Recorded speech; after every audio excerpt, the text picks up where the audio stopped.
ભાવનગરના સરદારનગરમાં આવેલી સ્વામિનારાયણ ગુરુકુલ ખાતે મેગા બ્લડ ડોનેશન કેમ્પનું આયોજન કરવામાં આવ્યું હતું।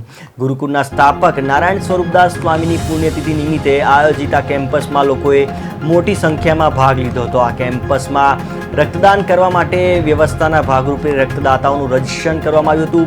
સરદારનગર ગુરુકુલ સહિત અન્ય 3 સંલગ્ન ગુરુકુળો દ્વારા પણ બ્લડ ડોનેશન કેમ્પ યોજવામાં આવ્યો હતો। રક્તદાન બાદ પ્રત્યેક દાતાને શરબત આપી સર્ટિફિકેટ અને ભેટ આપવામાં આવી હતી।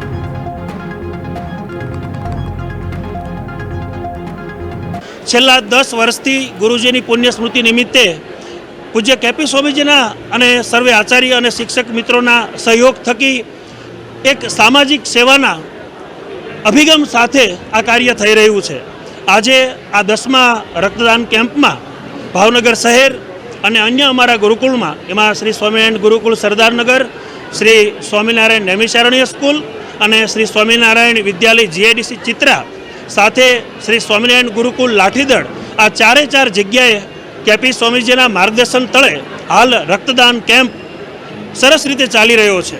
હા, મને 15 દિવસે ચડાવે છે। હું જ્યારે 9 મહિનાની હતી ત્યારથી એક બોટલ સ્ટાર્ટ થઈ હતી। એવી રીતના 9 મહિનાથી તે 5 વર્ષ સુધી એક બોટલ, પછી મહિનામાં 2-3 નક્કી જ નહીં। ઉનાળો હોય તો 4 વહી જાય, અમુક વાર 5 વહી જાય।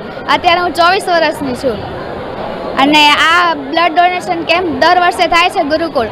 એ થકી અમને જે બ્લડની અછત પડતી હતી એ ઓછી જણાય છે, એટલે ગુરુકુળવાળાનો હું ખૂબ ખૂબ આભાર માનું છું કે એ લોકો આવી રીતના મોટા કેમ્પો કરે છે।